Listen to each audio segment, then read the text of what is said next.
Dans l'émission, les technologies de la santé évoluent sans cesse, que ce soit les applications santé, la robotique, l'imagerie médicale ou la télémédecine.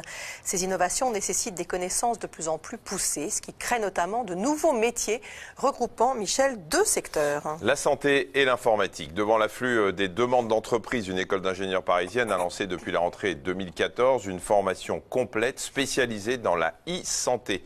Regardez ce reportage de Benoît Lordelot, Farid Mahmoudi et Lionel Simon.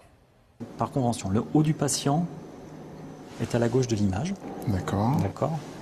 Et la droite du patient est à la gauche de l'image. Donc le haut sera comme ça et la droite comme ça. D'accord, comme ça. Voilà. Il faut être souple du poignet et détendu. Le geste est hésitant. Normal, cet étudiant n'a aucune formation médicale. Il est ingénieur en informatique. On va commencer par la thyroïde, ça sera le plus simple. La thyroïde est ici.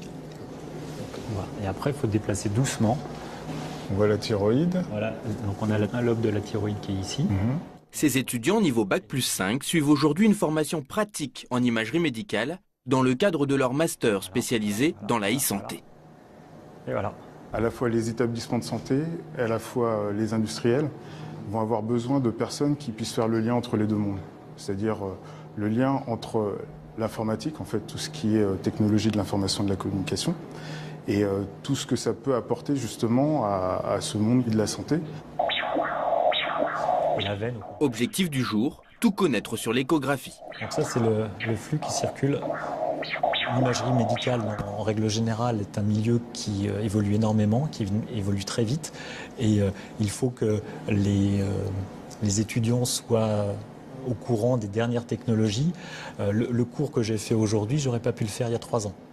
C'est véritablement des choses nouvelles qui ont été implémentées dedans. Des connaissances qui permettront à ces ingénieurs de s'adapter aux besoins des professionnels de santé. Ici, on a donc notre image de scanner.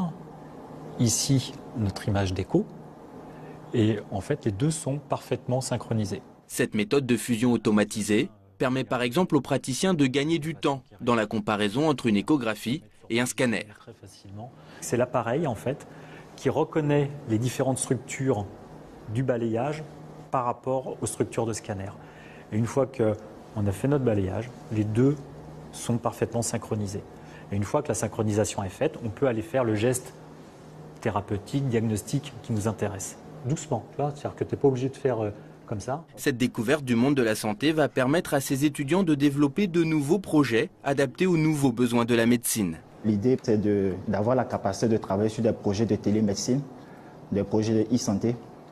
D'abord pour faciliter l'accès aux soins des populations, par exemple, qui n'ont pas forcément accès aux soins de santé à cause du désert médical. Durant toute une année, les étudiants vont ainsi être formés à la télémédecine, mais aussi aux objets connectés, à la robotique, aux applications santé et à la sécurisation des données.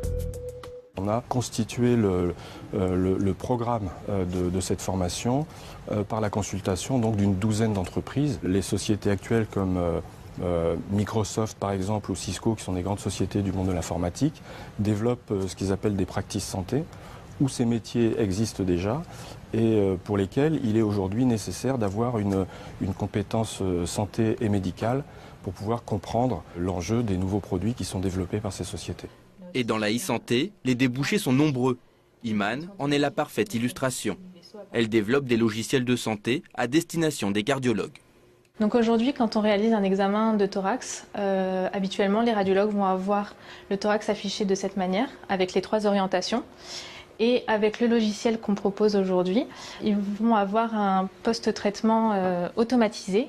Donc il va permettre de donner une labellisation automatique des côtes. Donc ça va leur éviter de compter un par un chaque côte. On va avoir également tout le thorax qui va être déplié pour faciliter la lecture. Et donc le radiologue va pouvoir directement naviguer tout le long de la côte sans avoir à chercher où il se trouve. Les autres métiers très en vogue sont les consultants et les spécialistes d'application. Ce sont eux qui forment et conseillent les personnels médicaux aux nouvelles techniques. Ce sont des personnes qui peuvent réellement prétendre à des postes qui aujourd'hui se créent à l'intérieur des cliniques, à l'intérieur des hôpitaux, pour pouvoir faciliter finalement toute cette manipulation d'images, pour faire en sorte d'avoir des diagnostics qui soient les plus précis, d'avoir quelque chose qui soit aussi avec des gains de productivité, c'est-à-dire faire en sorte de faire un diagnostic rapidement. En France, seulement 3 établissements proposent aujourd'hui une formation complète spécialisée dans la e-santé, 2 universités et une école d'ingénieurs. Quand on regarde ça, on a l'impression qu'on a fait nos études il y a 2 siècles. Je ne sais pas si Alain Astier... Déjà un siècle. Non, mais c'est incroyable. Nous, on voyait des radios avec des petits trucs, on disait des artefacts, une petite bulle, on se demandait ce que c'était. Là, on prend les côtes, on les étale. C'est incroyable. Hallucinant. Alain, vous avez